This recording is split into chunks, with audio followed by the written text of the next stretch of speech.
Your Holiness, the Dalai Lama, the Vice Pro-Chancellor for the Malmö University, the Pro-Chancellor of Global Engagement, the President of the Student Union, very welcome to this sitting. We will have a welcome by a few people here before we start the lecture. So I first give the word to Per Hilber. Please come up.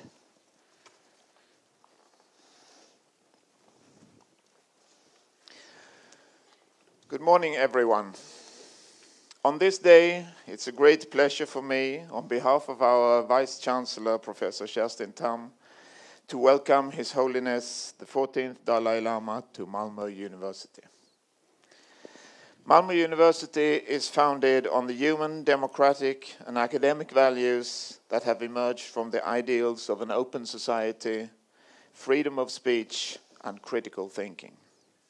Based on these values, we want to contribute to a sustainable and more equal society through research-based knowledge, critical reflection, and readiness to act. It is in this spirit that we are particularly happy to host this seminar on secular ethics and your willingness to share your thoughts on this important matter with our students, and this is much appreciated. I want also to extend my thanks for this opportunity also to IAM, and I strongly support the idea that this will be a starting point for further discussion on the role of education for a peaceful and sustainable society at our university. Our students are the future. And in times of unrest and polarization in the world, what can be more important than educating the young? So please, feel most warmly welcome to Malmö University, and we all look forward to share this moment with you. Thank you. Thank you. Thank you.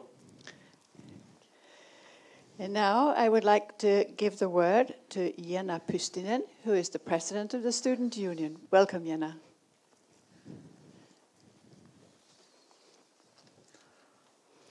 I would like to warmly welcome Your Holiness Dalai Lama on behalf of all the students to Malmö. It is an extreme honor to receive such an important and honorable person to our university. I can with confidence say that we are all very excited and happy to have this rare opportunity to learn directly from Your Holiness Dalai Lama on the issue of secular ethics. We believe that our students can drive sustainable development and positive change in the surrounding society, especially given Malmö's diversity of student population from varying backgrounds, where a plethora of different voices can be heard. This can be reached through knowledge, solidarity, and equality, which is why they are the Student Union Malmö's official values. We wish to strive for a peaceful society together in solidarity. All of these values, which we hold dear and important to us, makes us especially thankful to receive a person of such prestige who has designated a lifetime and more to promote these values, to arrive to our university, and to give a lecture on such a topical issue. Thank you, and a warm welcome to Malmö University. Thank you, Jenna. Thank you. And now I'd like to give the word to Cecilia Kristersson, the Pro-Vice Chancellor of Global Engagement and Challenge-Based Learning. Is that right, Cecilia? Yes, that's right. Thank you very much. Your Holiness, your visit to Malmö University and your kind presence here today is a great honor bestowed upon all of us. Welcome also to all of you sitting in this lecture hall, but also a warm welcome to all of you that follow us there out on social media, wherever you are. The university is proud to present to you our students and teachers that are truly globally engaged and daily involved in addressing societal changes and challenges. We see our students as change agents, and therefore we strive to let them engage in real-life authentic problems and dilemmas, to become critical thinkers, but also to cultivate their readiness to act for the good. Through collaboration and co-creation with many different actors in society, we hope to encourage their development as citizens who will care for sustainable learning communities. So our students are the hope for a better and more kind and compassionate world. We are therefore excited and very much looking forward to listen to Your Holy Highness, to your words of wisdom and thoughts on secular ethics, and to the opportunity for our students to also ask questions. We also would take this opportunity to congratulate EM, Swedish development partner, and directly thank the warm-hearted president, Birte Müller, for being dedicated in making this event possible. Thank you. Thank you. Lord Mayor, did I say welcome to you? Or did I say that? Because when I was looking at my list of names, I sort of realized, did I really say that? But very warm welcome to Lord Mayor and the Vice Lord Mayor. Very welcome as well.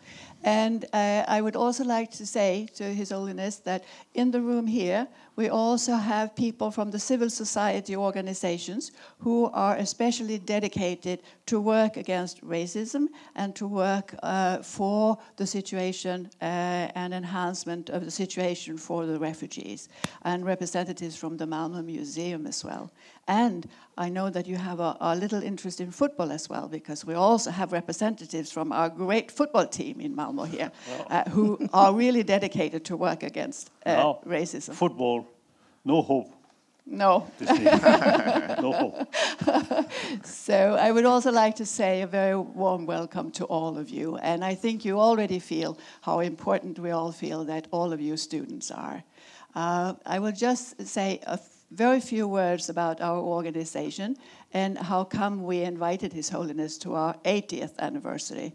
And it was because our founder, Britta Holmström, started IM as...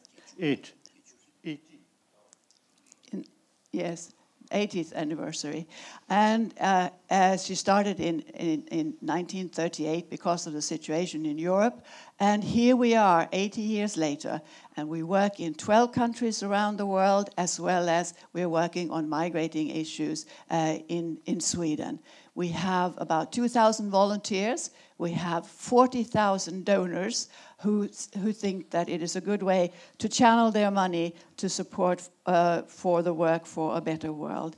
And in 1963, Tibetan boys came to Denmark because His Holiness' brother had visited his friend Prince Peter in Denmark and was interviewed on the radio.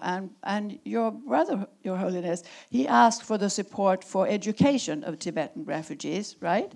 Yes. And so I think it was 12 boys to begin with that came to the Fenneberg family outside in Ålsgårde. Fenneberg, yes. That's right. And I know that when I met you for the first time in 1986 in Dharamsala, I was with the Fenneberg family, and you gave John Fenneberg a really big hug, and then you asked their daughter, who was sister to these 12 Tibetan boys when they came, you asked Anina, are you still here with your parents? Yes. Remember that? Yes. Yes. And so we brought you solar cells so that you could get hot water for washing. And I have not forgotten in these 32 years that you said, should that be for me? No, put it on the house for the monks, right? Oh. Yes, but we wanted you to have hot water. And so that was back in 1986. The Fenneberg family already then took care about the environment, right? And so in 1963, the Fenneberg family came across to IM because somebody had said, what about the Tibetan girls? They should get education as well. And so in 1964, 32 Tibetan girls came to IM, came to Sweden, and were educated as nurses, seamstresses, and other things. And all of the 32 young women, they returned to India to help along with the Tibetan refugees in India. And since then, for 54 years, we have been cooperating in different ways with scholarships, with entrepreneurship, and now we're working to support the Tibetan civil society organizations so they can stand strong as well and work in the society. So it is a very long relationship. And very often when I am out talking about IM and I talk about our relationship with the Tibetans, I say, I think that all of us here in Sweden who have learned about the Tibetan situation, we have gained just as much, if not more, than what we have contributed to the development of the refugees in India and Nepal. So we are very, very grateful for all of that and our very, very long-lasting and very warm relationship. So that is wonderful. That is wonderful. So this is really a happy moment for us that you are spending these days with us here in Malmö with the IM Sweden Development Partner. So thank you. And a very, very warm welcome to all of you. So now I think the word is yours, Your Holiness. Thank you. Thank you. As you mentioned, our relation very long and very helpful.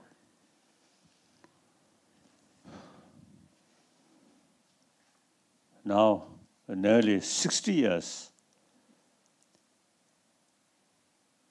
since we become refugee. But it seems now a handful, about 100,000, 150,000 refugee outside Tibet. I think, generally speaking, quite successful, well organized, and not only as a look after our own self-sufficiency, but you see, we carry various and different work for preservation of Tibetan 1,000-year-old sort of as a tradition, mainly knowledge. Since the 7th century, 8th century, at that time, I think in India, the most developed sort of institution we call Nalanda institution. So that 1,000-year-old Indian tradition of, as you mentioned, the critical critical analysis is our tradition, the Nalanda tradition. Even Buddha's own word, we analyze why Buddha stated that. So sometimes even Buddha's word, we are Buddhist, but we have right to investigate why. Then if we find some sort of point which against, because of which we find because of contradiction to analyze, then we have the liberty to reject Buddha's own word. That's a Nalanda tradition. So, you see, we kept this knowledge. And then, of course, all this knowledge, usually we explain these things through Tibetan language. Tibetan language, I think in Tibet, since 8th century, the translation from I think mainly Sanskrit text, then also some Pali text, altogether of Buddha's own word, about 100 volumes. Then commentary wrote by Nalanda masters, mainly Nalanda masters, about 220 volumes. So altogether, over 300 volumes in our language. So we, as a refugee, we make every effort preserve this knowledge. And with immense help from Indian government. The first Indian Prime Minister, Jawaharlal Nehru, he very, very sympathetic and fully support various our work for preservation of our knowledge, plus modern education. So we quite successful refugee community. to successful this organization. They also made, I think, certain sort of contribution. And you mentioned Fenerbahce. And then one, I think Are you thinking of Wangchuk? No? Now? Now in 60 years, many long time our friend now gone. So sometimes difficult to remember.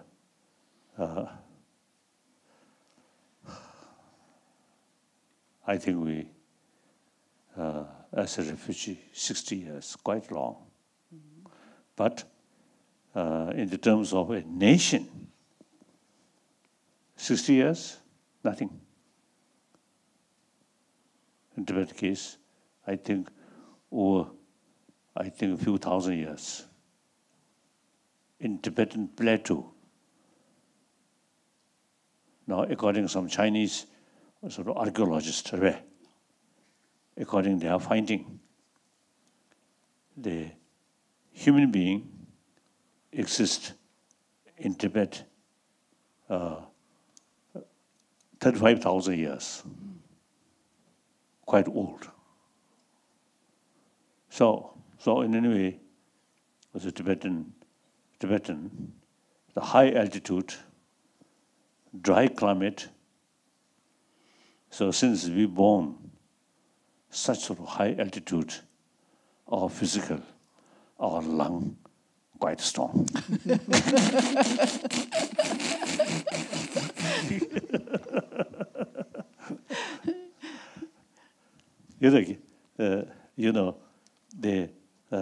Some Tibetan who are working with Indian Army.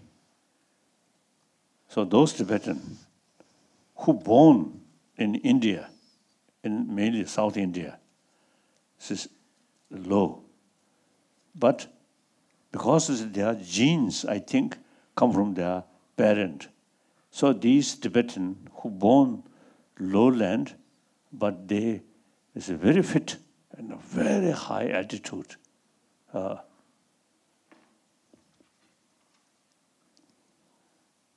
So unlike the real Indian, when they reach very high altitude, they find it very difficult for breathing. At least 1 week or more need some rest. Tibetan who born in India, I think genes make some differences. So they find no difficulties. So in any way, Tibet, we have our own language, our own script, and in that script, as I mentioned earlier, very rich, also the knowledge about the human mind, human psychology. And then also, you see the concept, quantum physics. One of my Indian friend, nuclear physicist, he now no longer, his name Raja Ramana. He once told me, quantum physics in the West, something new. In India, 2,600 years ago, already developed quantum physics concept. So it is quite true. I have sort of over 30 years also the discussion with scientists, mainly cosmology, neurobiology, then physics, particularly the quantum physics, then psychology. When we discuss with great scientists, many scientists, over 30 years, you see, the quantum physics, that subject to us, very familiar. Because ancient Indian sort of thinkers analyze these things. So, when the quantum physicists, when they explain, you said, because with confidence, thoroughly, things does not exist objectively. Ultimately, all related with observer. Observer, so long observer there, these things there. No longer observer, then these no longer there. So much depend on observer. Then the modern Kasa, the quantum physicist, if we ask, where is observer? No answer. In India, over 3,000 years, where is observer? Investigate.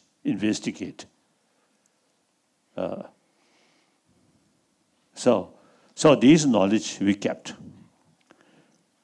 So in any way, you see, we, as a refugee, stateless, but you see, we carry the various sort of work for preservation of Tibetan knowledge.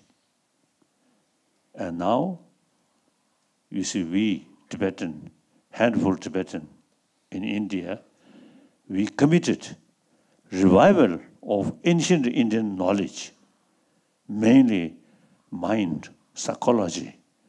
You see, these, we are ready to help them, serve them for revival of these ancient Indian knowledge.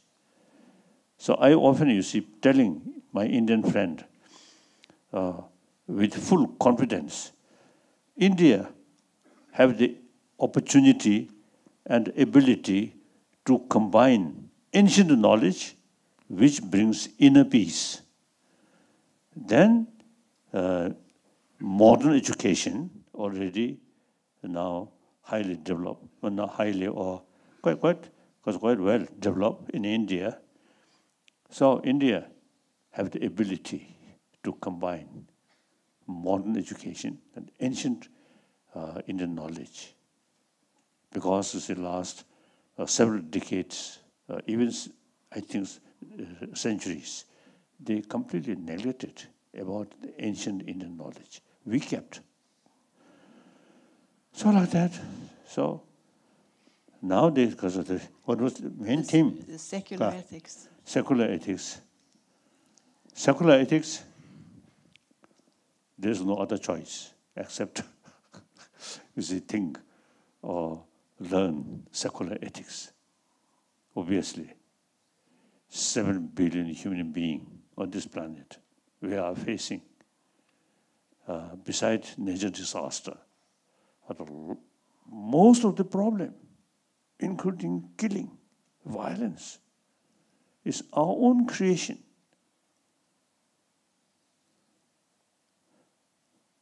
So this very moment, we are quite peaceful here. And the Swedish people, I think, quite peaceful.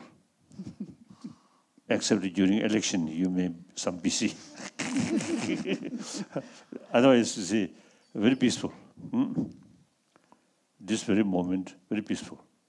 But this moment, some Middle East area, killing. Syria and Afghanistan and this area. All these problems, our own creation. And the worst thing, some problem, killing in the name of religion.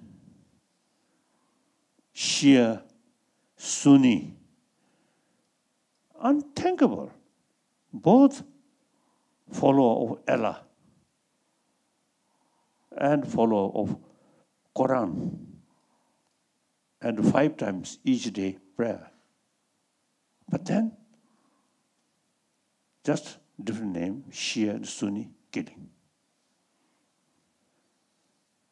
So these things, you see, the religious belief causing division and killing. How bad. Now in Burma, Buddhist, Muslim,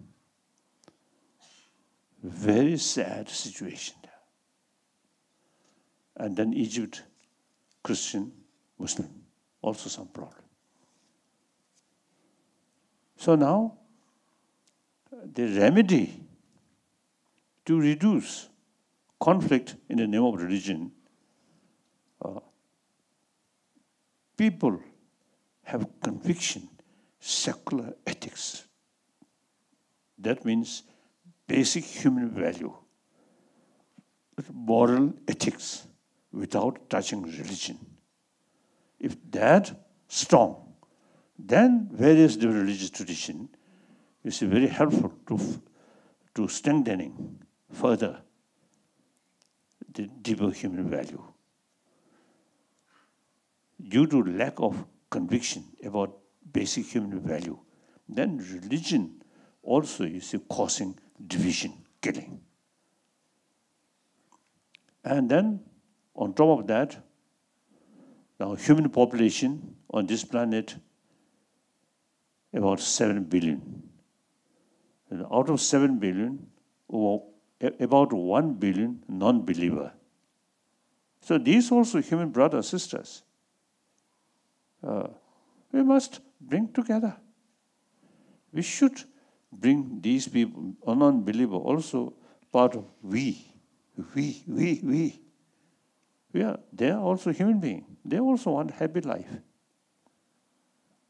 They have no interest about religion. But they are human beings, human brothers, sisters.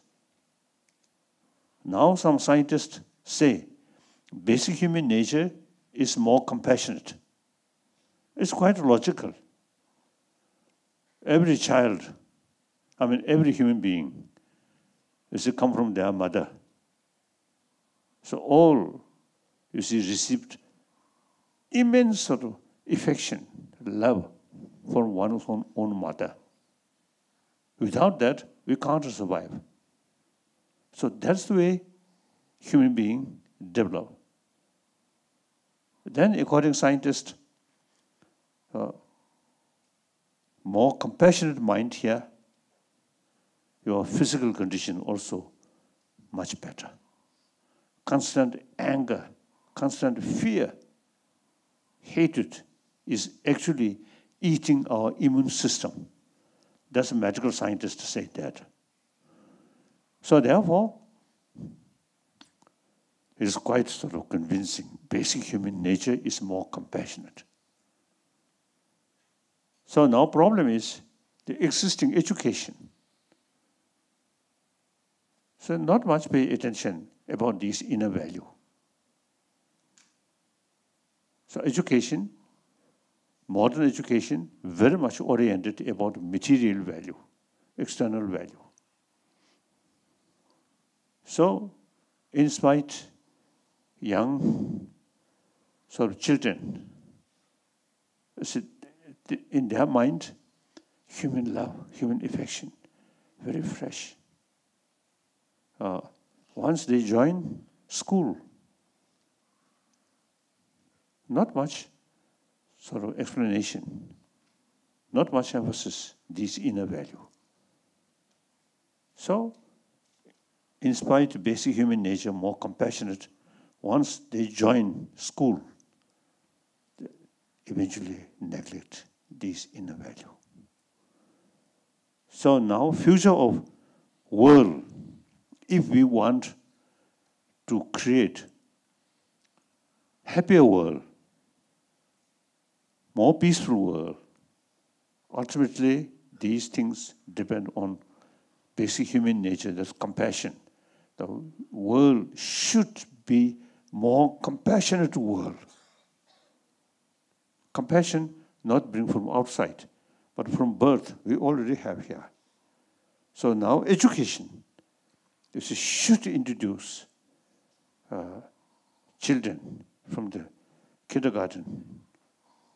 You see, your own sort of the well-being. This human basic nature, compassion is very important. These days, I am telling, the hygiene of physical in our education include. Now we should sort of include hygiene of emotion. Hygiene of physical, very good. You should take care of your physical. But a very healthy body, but too much emotion. not good, isn't it? Like young lady, you see, angry face, if come with too much emotion, anger, then showing angry face, there's no longer any beauty. So, real beauty of human being is warm-heartedness. Even animal. I think animal also is appreciate. When we show dogs, cats, even some birds, non-violent way, feeding them, then birds also used to come. When some seed there, some food, some bird come and enjoy. And dogs also, when you show your smile, they appreciate. I think dogs, cats, they appreciate more about your sincere affection rather than just food. So all social animals, I think very basis of their existence is warm-heartedness. Anger, expel. Basic our nature is a social animal.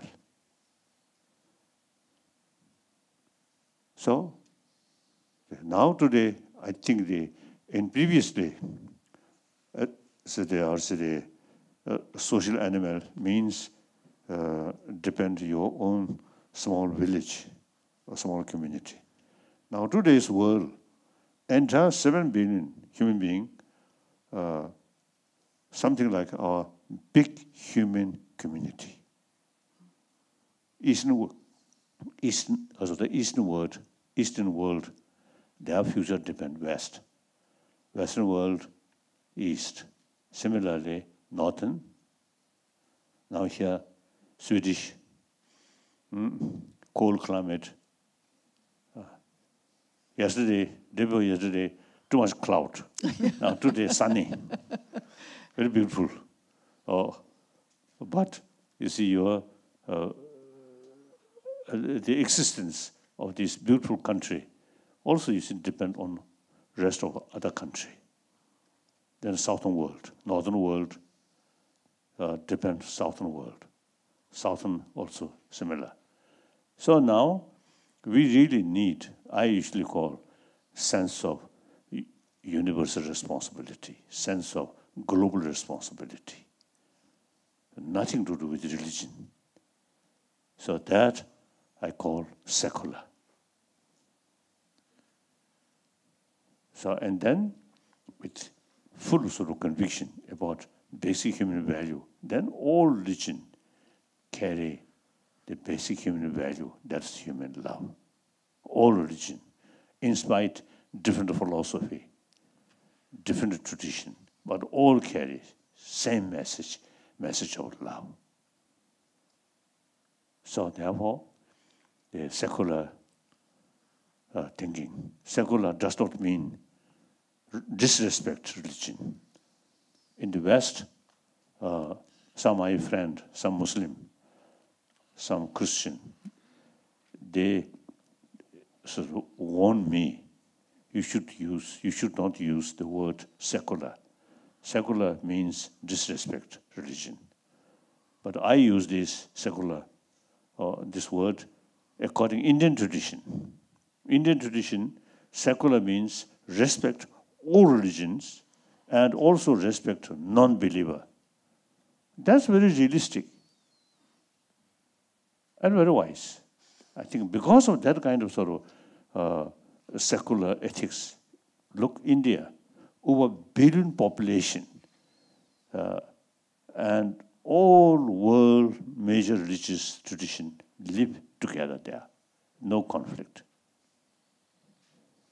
Mutual respect, mutual admiration. Because of 1,000-year-old Indian tradition of, secular respect, all religion. That's very good. So I always try to share with my brothers, sisters about these secular ethics.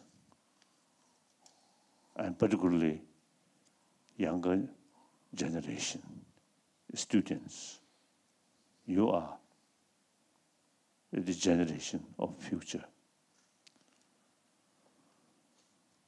And me personally, when I sit face to face old people, then sometimes I feel, you go first or me go first. Now, with respect, you also like that. I may feel, oh, you may go first or I may go first. Then, mixing with younger people, then in spite, because nearly now 84-year-old, I psychologically, among younger people, I also feel a little bit younger.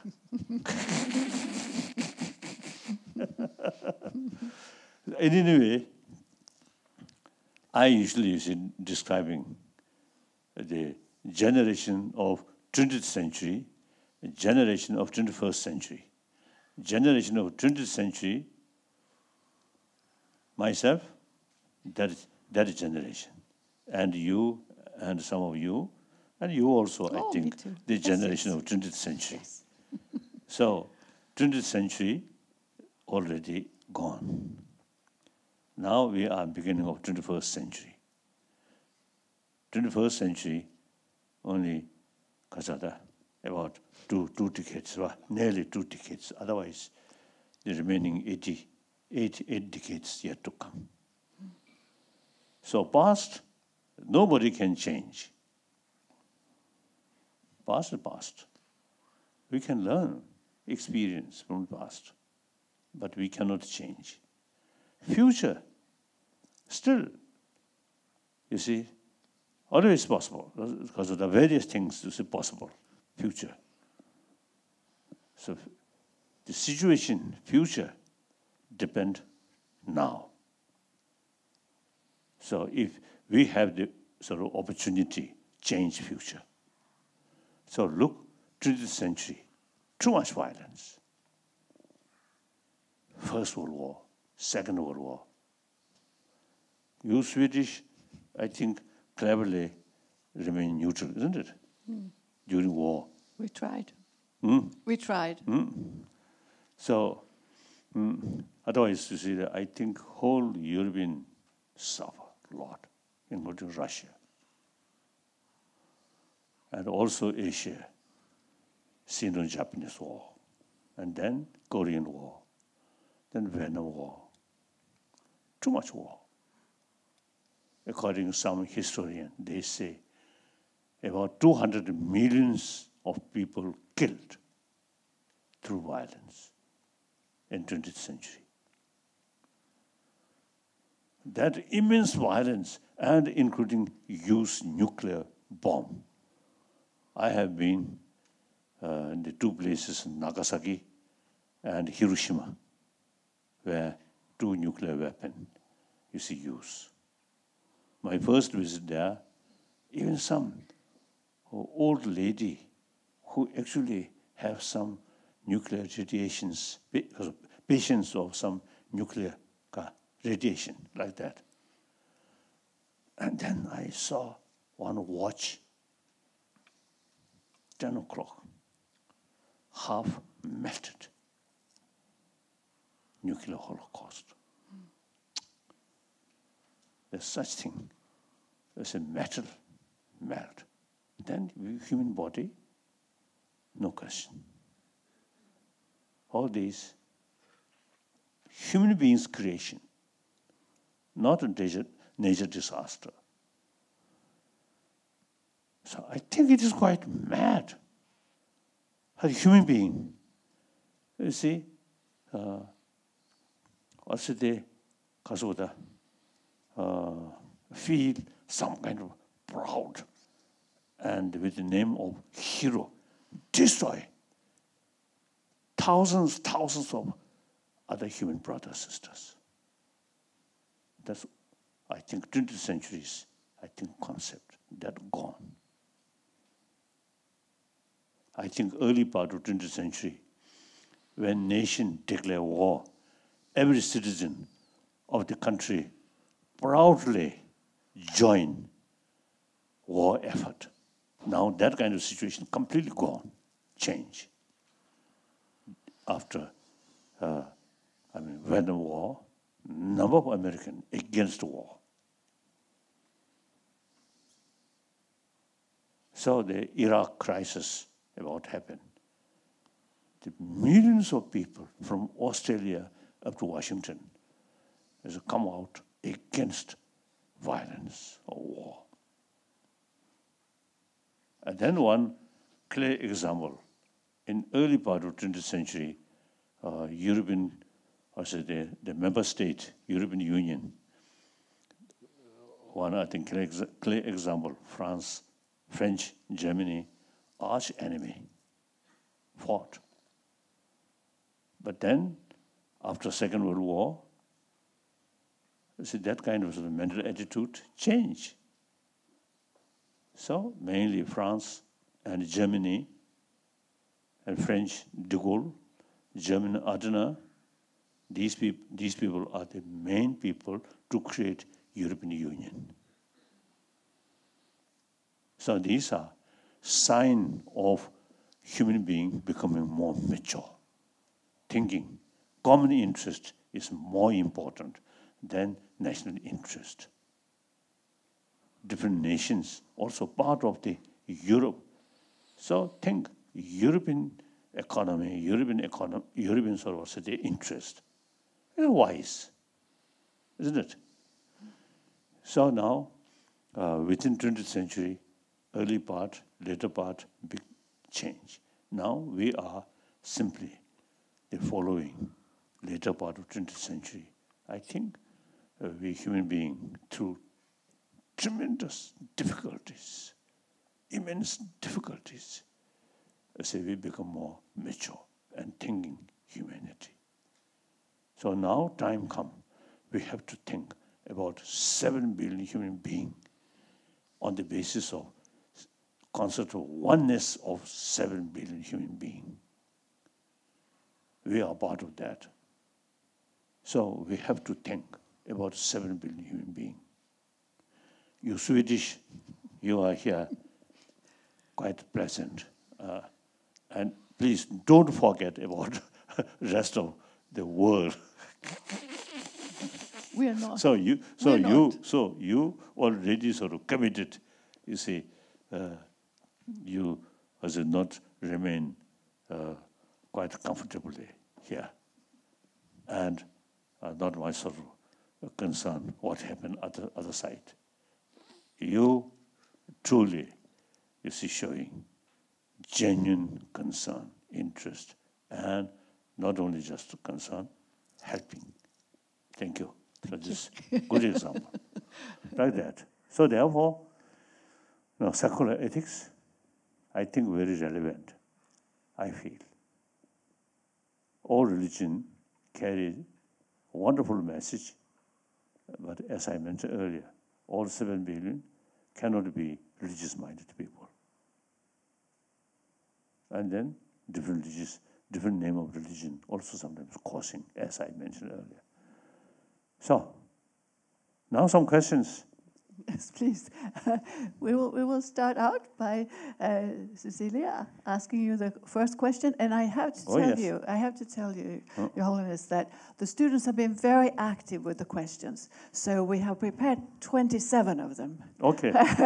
But we realize that you cannot answer all of them. But Cecilia, the Pro Chancellor for Global Engagement and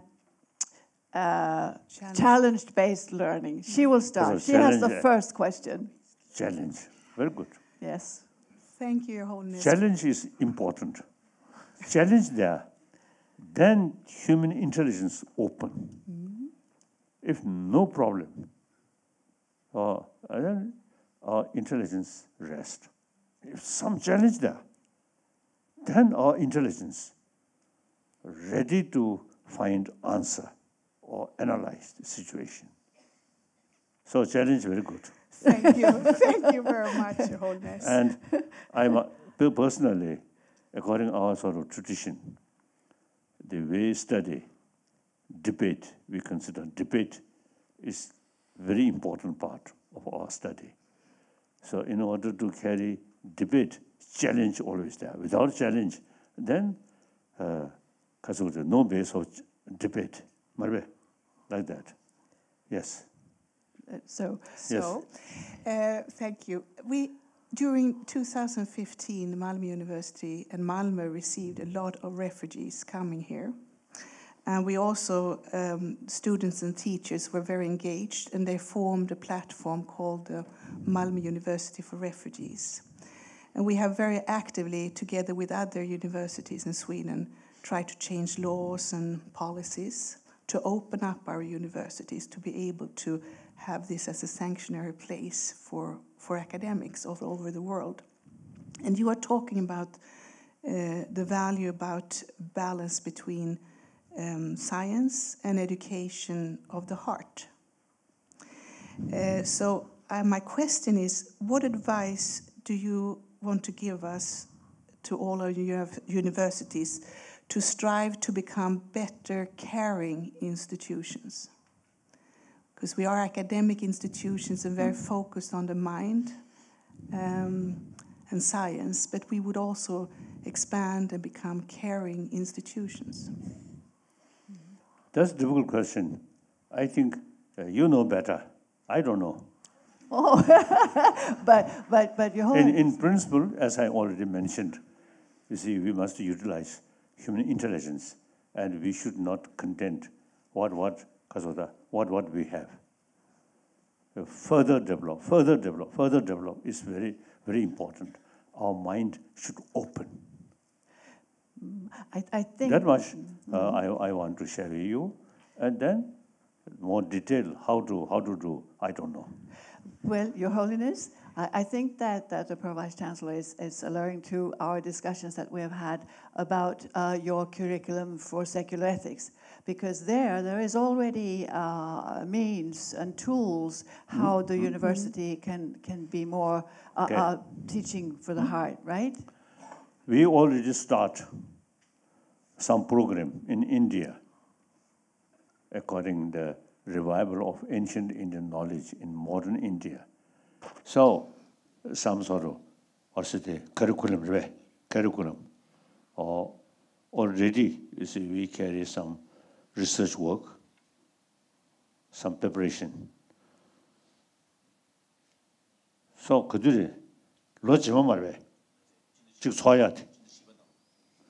next year, April,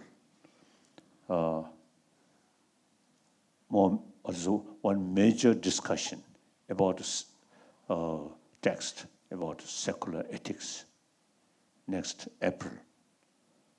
So I want to invite you, but with your own expenses. Of course, as always. And so of course, the accommodation in India certainly we will arrange. So most welcome. This is some teachers. And so for the university. Some teachers will come. Yes. Thank you. Absolutely. Now, we have a lot of different education programs, and one large program is for teachers, to educate teachers. That's right. Mm-hmm. Also in India, now, the first sort of preparation is teachers training. Mm-hmm. We already planned like that. It's true. Mm-hmm. So we can combine the teacher traditional training here, including the secular ethics perspective. And I know that you do a lot of work with the Emory University in the United States. Yes, that's right. So next year, mainly Emory University. So they already sort of produce some, curriculum. So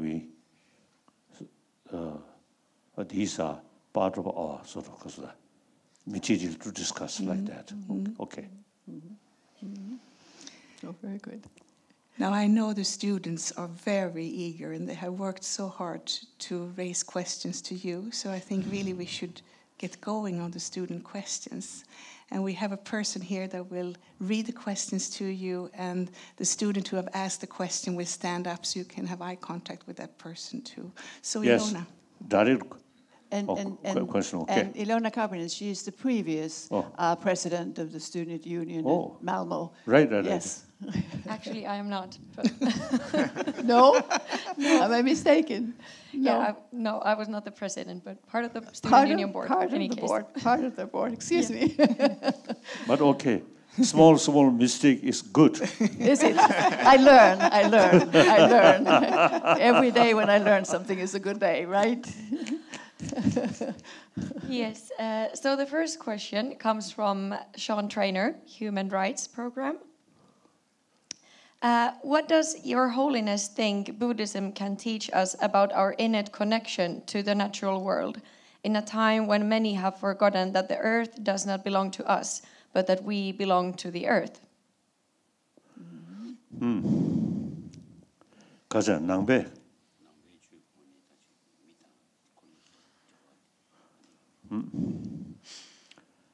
I think, firstly, sit. Too tall. I have to see. I have to look like this. Better to sit.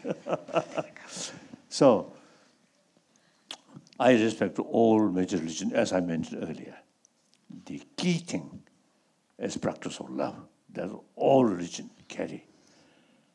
Then philosophical fields, big differences. Firstly, all major world religious tradition, two groups. One group, theistic religion, believe creator. We are tiny part of creature, creation. Another sort of group is non-theistic. So Buddhism is one of them. No creator. Rather, we are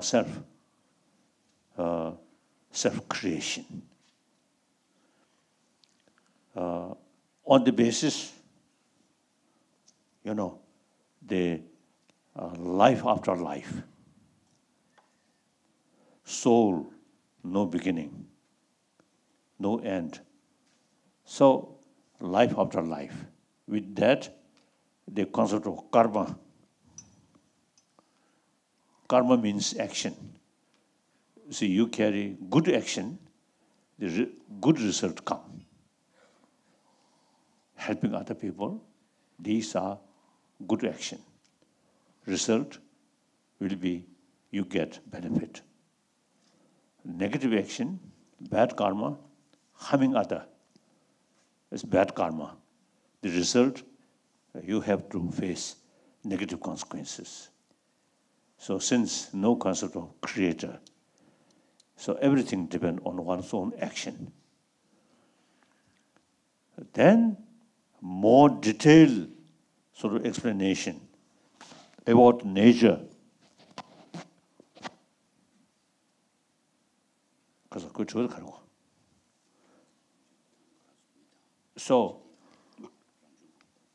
So the for example, the Buddhist concept, shingwewe nesu shiglat.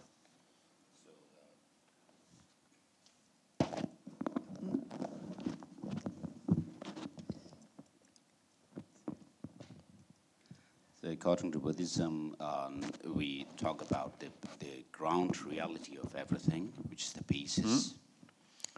So change come according to the reality. So first, we have to know the reality. Then according to that reality, this is, you get the, because of the idea, it is possible to change. When we explain about reality, the phenomena, mindless or Inanimate objects. And then we sentient being, including human being, here now very similar. Causality means evolution. That's the Buddhist concept, very similar, evolution. So then the detailed explanation, as I mentioned earlier, cosmology, how develop. All these things is ultimately particle. We call space particle, no beginning, no end. So one galaxy come and one disappear, one come, disappear. So with that, as an evolution, we human being, eventually we human being, is develop. So now, the pleasure and pain not independently come or without cause, but our own action. So the without sort of concept of creator, then law of causality, cause, effect, cause, effect, cause, effect.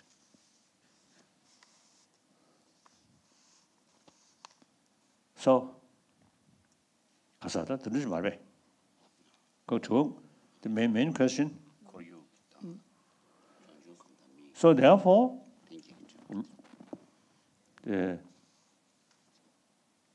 I think from that viewpoint, Earth is truly our mother. So then, we all sentient being on this planet, so they produced by Earth, then have to remain or depend on the Earth. So, in ancient time, human population very limited, then gradually much increase, and then the technology or something, these also happen. So now situation become our behavior also related with nature, environment. So since Earth is our mother, so we not simply use nature resources, but also we have the responsibility to take care about nature, about the world.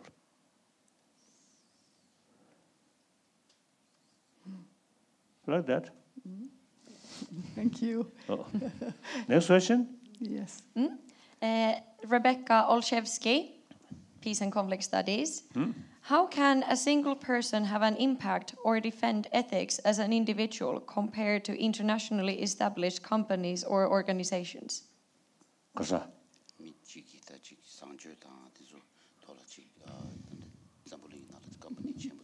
Thank you. So, our aim, 7 billion human beings' way of life, way of thinking, should be more compassionate.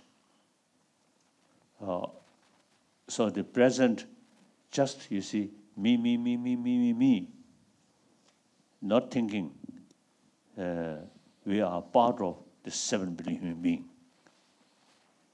So we need, through education, better awareness about reality. World, also there's some dramatic change. Everybody suffer. So it is really necessary. We should have the sense of global responsibility. Now that means, you see, entire 7 million human beings work together. Not that mean. Some mental attitude, some change. Change, United Nations or government cannot do. But individual, first, individual, you should develop certain thinking and then share with your friend. And then also education, of course, certainly. So change start from individual. One individual share with your friend about 10 human beings. Then each, I think, 10 friends, that means 100, then 1,000, 10,000, 100,000, million, like that. So therefore, change or showing right path not come from sky, but through sort of the education, example, show other people with a sense of conviction. We are all 7 billion human beings are same, mentally, emotionally, physically, and most important, every human being is a want happy life, and we are social animal. So, too much self-centered attitude is the source of problem. Think altruism. Realize we are social animal. My future depends on rest of the humanity.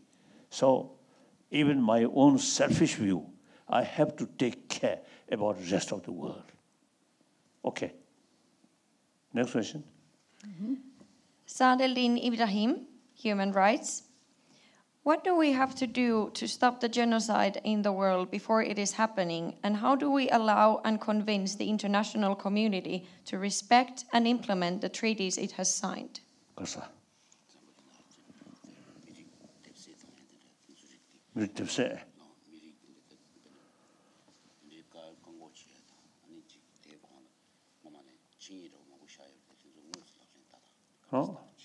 I think, as I mentioned earlier, it's a lack of awareness, the reality. Then think oneself is the center of the world. And then, very small world. I think that in ancient time, through centuries, like with Tibetan, in Tibet, world is just a small world. I myself, when I was in Tibet, so outside world is something very far. And then come to India as a refugee, and more contact with people from different countries, including African people. Then, you see, we also was because of the realizations, awareness. We all share one world. They also, you see, they inspired some different color, but the brain same, with that desire for happiness and do not want suffering. And we all have same right. I want to share one occasion. I was in South Africa, and then Soweto. I visited Soweto. There I visited one family, the native black African. I told them, now you already achieved democratic constitution. But you need more self-confidence and, you see, work hard and be equal with white people. Mentally, emotionally, you see, you have to change. Now we are same human being. We are same human brothers, sisters. When I told that, one native African, he says, African brain, native African brain is inferior. I shocked. I told him, no. If we go to brain specialist, ask any differences our brain due to color. Any sort of specialist, they say, no differences. 100% same. So then I explained a lot of sort of explanation. Our own case, Tibetan and Han Chinese. The Chinese, great nation. China, great nation. Chinese people, hardworking, cultured people, wonderful. But since the Chinese now system, totalitarian system, there's too much secrecy. So people do not know what is reality. Everything, the government-controlled propaganda, like that. So some of these Chinese hardliner, they consider Tibetan backward. So I told him that kind of sort of experience we also used to have. But the reality, the question of opportunity, when we received same opportunity, we also can be top. I told him. Then at last, he, with a long sigh, and he responded me, yes, now I believe we are same. That moment, I really feel sort of tremendous sort of relief. At least I changed one human being's mental attitude. So now, there's one example. The different color or on different size of physical. This one very tall. But you see, the brain level, same. And with the brain, the intelligence or desire, we all same. So 7 billion human beings, the mentally, emotionally, physically, we are same. So now, African people, I have been, I think, Gabon, the Nigeria. I think the native leader, they also, you see, a little bit sort of, I say, narrow-minded. One time I have the opportunity to visit Gabon. In the city, they're like European, they are sort of their way of behavior and these things. Just outside the city, that very day, I come across some naked sort of people carry one big because of the bird which they killed and bleeding.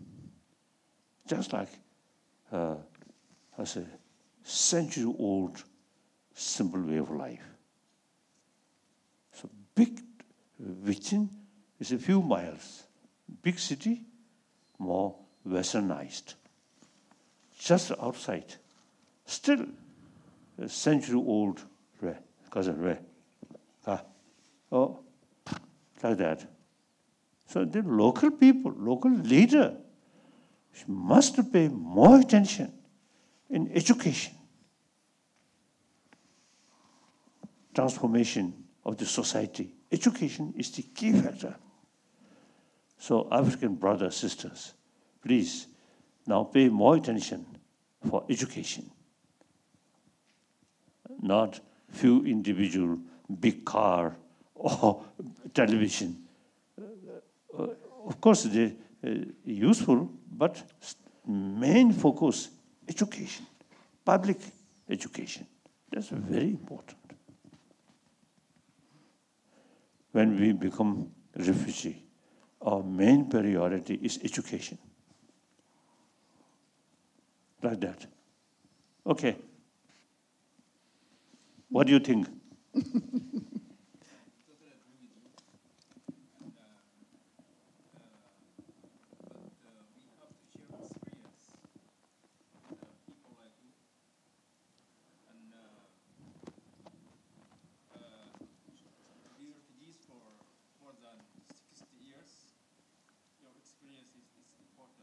Kasa.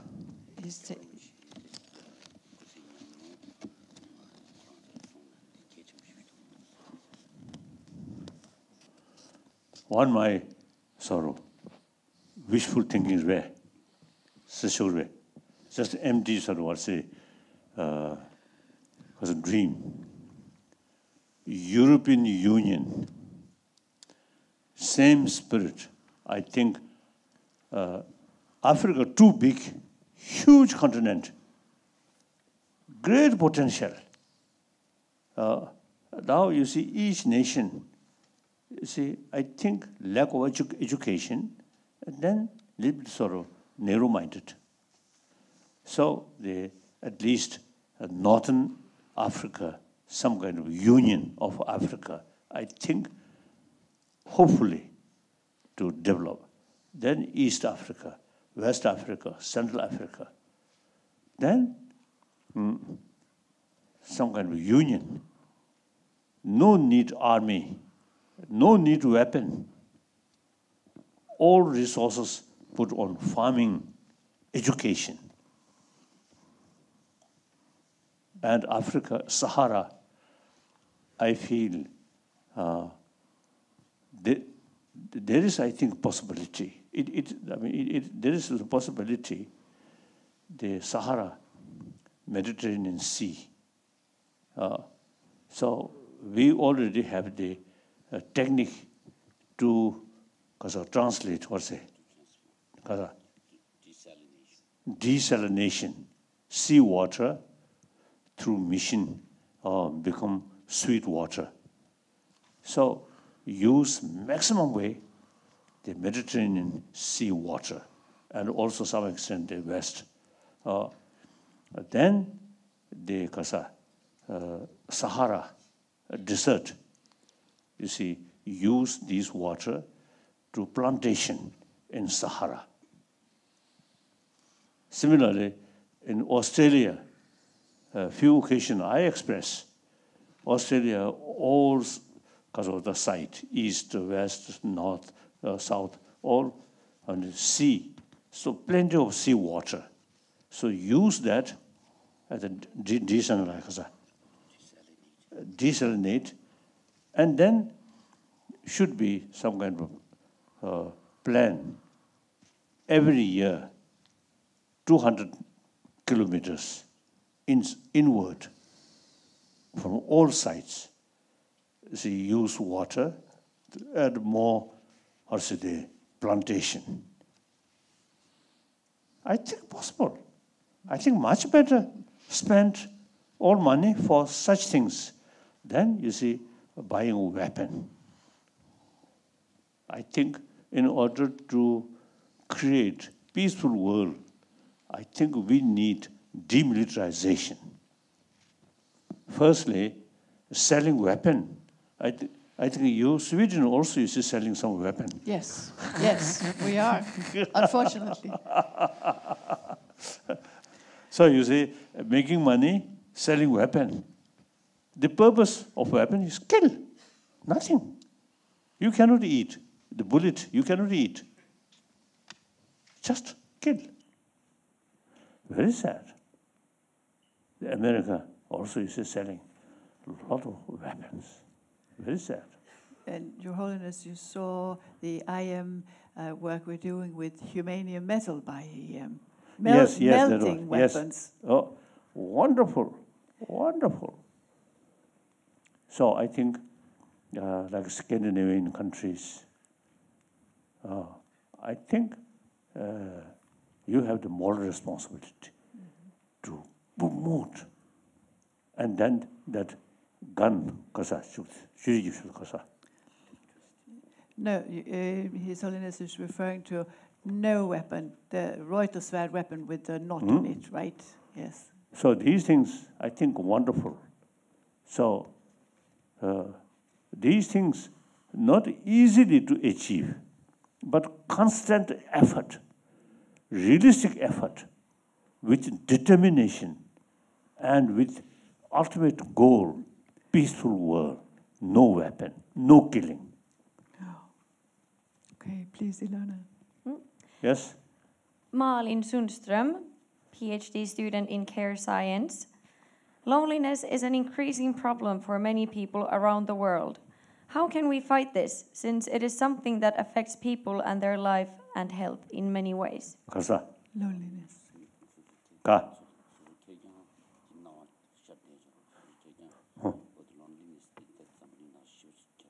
Loneliness. It entirely depends on your own way of thinking. If you think me, you deliberately try to loneliness feeling. If we think entire 7 billion human being, then that's the, I think, powerful weapon to eliminate lonely feeling. As a Buddhist monk, my daily sort of practice thinking is entire sentient being are same sentient being who want happiness, do not want suffering, and particularly entire human being are same human brothers, sisters. So then you never sort of feel lonely. 7 billion brothers, sisters there. Isn't it?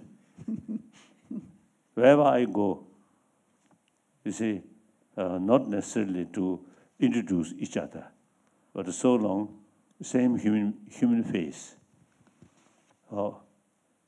And you see, one nose, one mouth, 2 eyes. Then no need because of introduction. As soon as you meet such human sister, human brother, I want happiness, they want happiness. We are same. We are same right, be happy. Then, so with that feeling, I never feel lonely. Wherever I go, I always see because of the talk, cheating, teasing. If the other one inspired my sort of, or say, teasing or something, not smiling, then finally I do this. then a smile comes.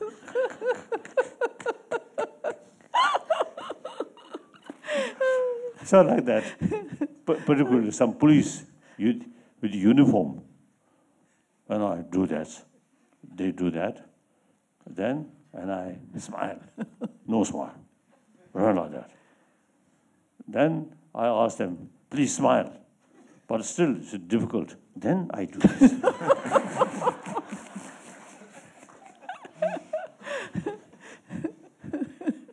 Okay. Yes, next question. Charlotte Pettersson, PhD student in urban studies. Should we, as individuals, groups, and societies, respectively, tolerate intolerance? Karsa.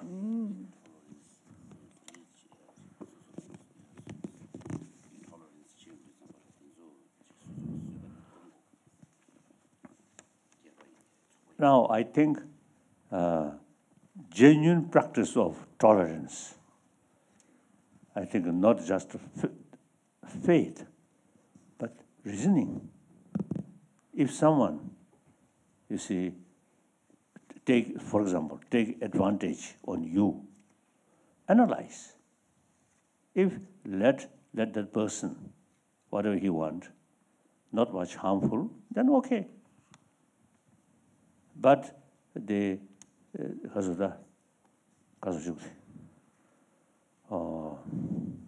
too much sort of take advantage, and eventually they also suffer.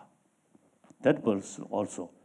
Then, out of a sense of concern of their well-being, then take some measure to stop the extreme sort of extreme way to take advantage on you. So analyze. Then the countermeasure, the too much sort of too much sort of advantage. Too much of intolerance. Yes. Then analyze without anger. Take countermeasure. Countermeasure without anger is more effective. Too much anger comes, then your sort of analytical thinking then cannot function properly. Anger comes, your intelligence then become not normal function. Without anger, mind calm, then our intelligence utilized fully. Too much emotion, intelligence cannot function. So since if you believe God, God give us this wonderful brain. If you not believe God, the evolution way, we have this wonderful brain. So it is really worthwhile. Utilize this brain.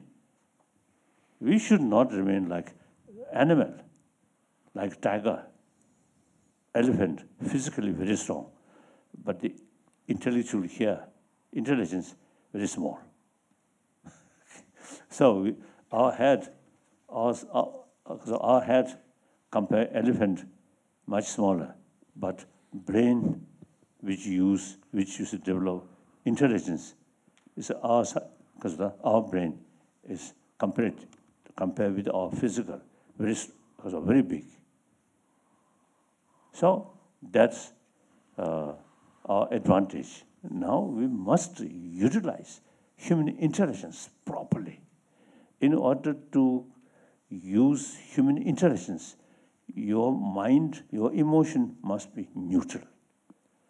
If too much sort of anger, if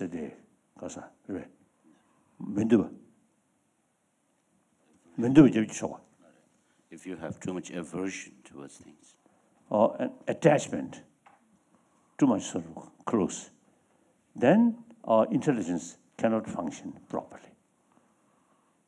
So our mind must be neutral. Then our intelligence can use fully. Because of the use our intelligence fully, then we will know the reality. According to that reality, then every our action become realistic action. Too much emotion, we can't see the reality. Even though your motivation may be good, but since you're sort of looking the situation too much biased way, so unrealistic. So any sort of unrealistic method fail bring your goal. So neutral and analyze the reality. One good things or some you feel because of the pleasant, happy. One negative things you feel because of unhappy. But the same sort of thing, look from different angle. Because angle what or perspective, angle. Same sort of thing, look from different angle. You can see the sort of different sort of picture. All these emotion, just one angle. Then anger, suspicion, these things happen. The same, look from different angle. You see different thing. Then intensity of anger reduces. In these respects, I think ancient Indian psychology, I think a lot of sort of information, the system of our emotion. Okay, system of our emotion. So more fuller knowledge, more fuller awareness, the whole system of emotion, then much easier to tackle this emotion. So whether believe the Indian religion or not, some of this knowledge, ancient Indian sort of tradition about emotion, about mind, is something useful. I usually consider these things are academic subject. not a religious subject. Okay. Thank you. Yannick Deller, Peace and Conflict Studies. A reoccurring theme in Yannick's studies is the production of knowledge. So, since ethics are a specific type of knowledge, who gets to produce it?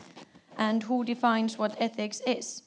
And then following up to this, is there some sort of universal ethics, or do we have to look at ethics more of a local or culture-specific phenomenon? Karsa.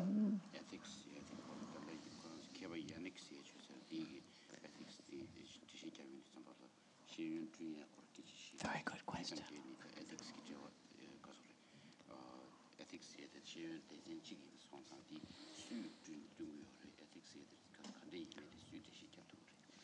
I think ethic, and simply, I think the very concept of good or bad, what is the basis of good and bad?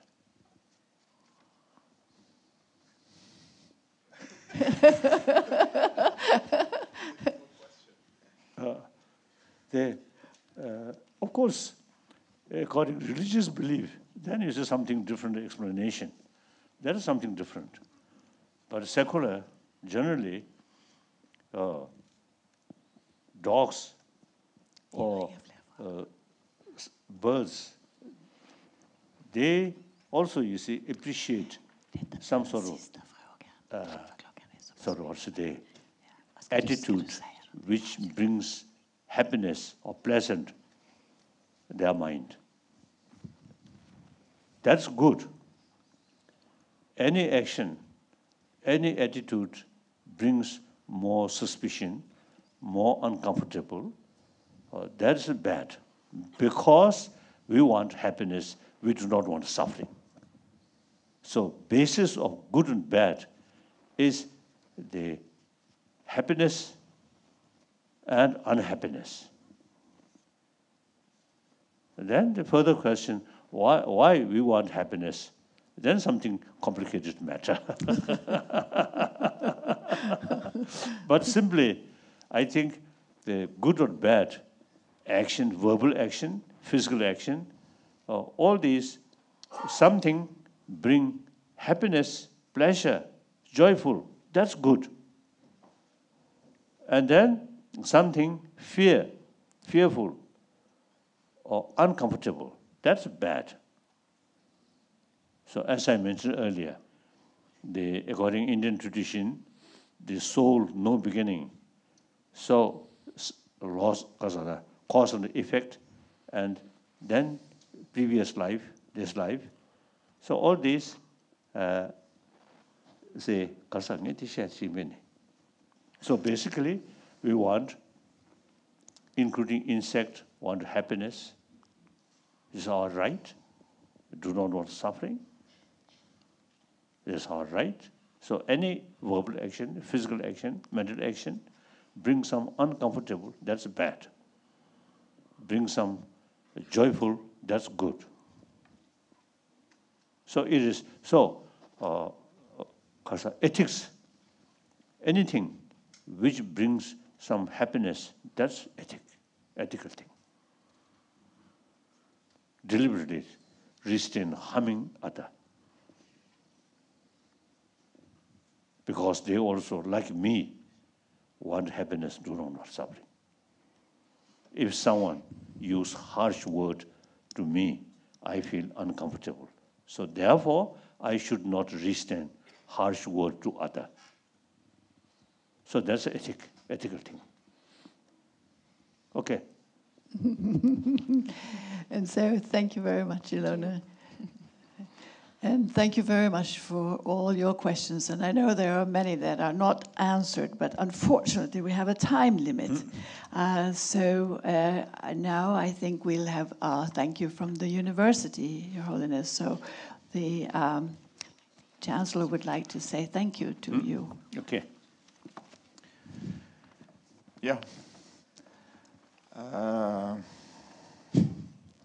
20th century mind-blowing moment, but I must say that on behalf of all our students and staff, this has been a wonderful moment for us. I think that it's been very inspiring, and I think also it's a starting point for something also that we will consider for the future, to also have these discussions around the social and the emotional aspects of and the ethics in education and so on. And I think that is a very good moment for us in that respect. So we are most grateful for your time here, and also for all the time to respond to the students' questions. And we are very thankful for that, and we have a few small gifts for you as a send-off before we end this session. Thank you very much.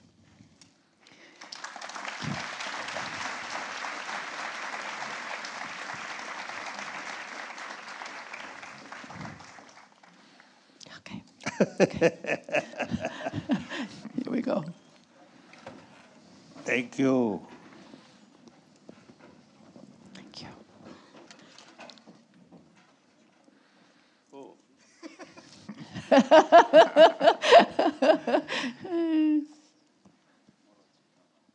Thank you. Thank you very much. Thank you. Thank you. What's inside? Small cup for your tea. Okay. Thank you. Tea with this. Yes. Thank you.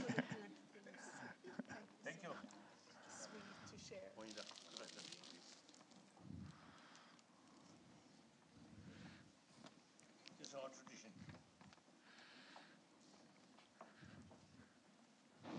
Thank you. Thank you so much. Thank you.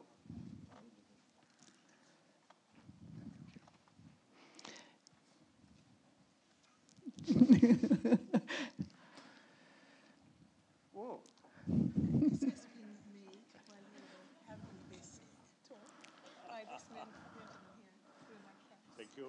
Thank you. Thank you. Thank you. Thank you. Thank you. And Your Holiness, before you leave, would you sign your name on the chair? Where? Somewhere where you like. Maybe you would sign your name here.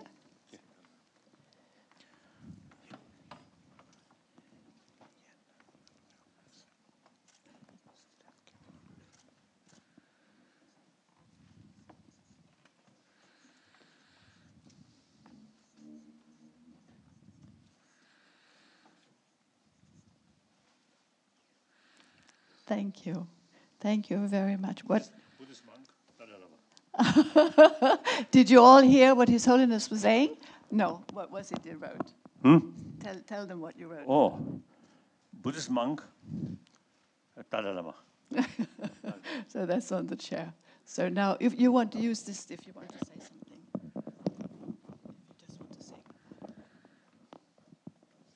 Now, physically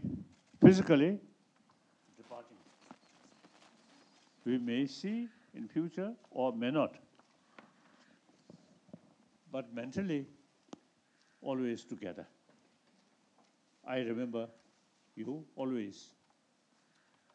And I think you also remember me. So let us be happy human being. Okay, constructive human being, and share our world and try to build our world, happy world. Thank you.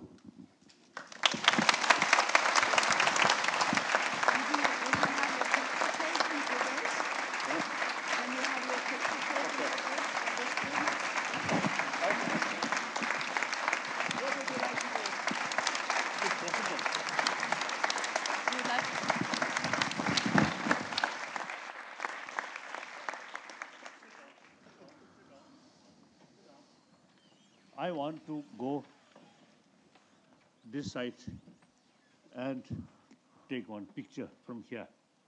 Okay. Okay. And then one here. Okay. With big smile. Okay. This is, you can take care of this.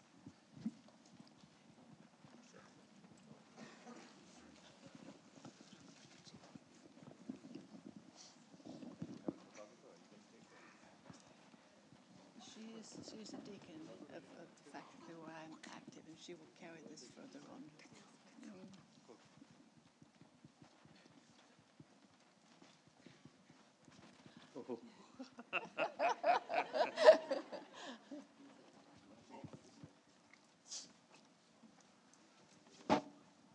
Can we just go there and this from there?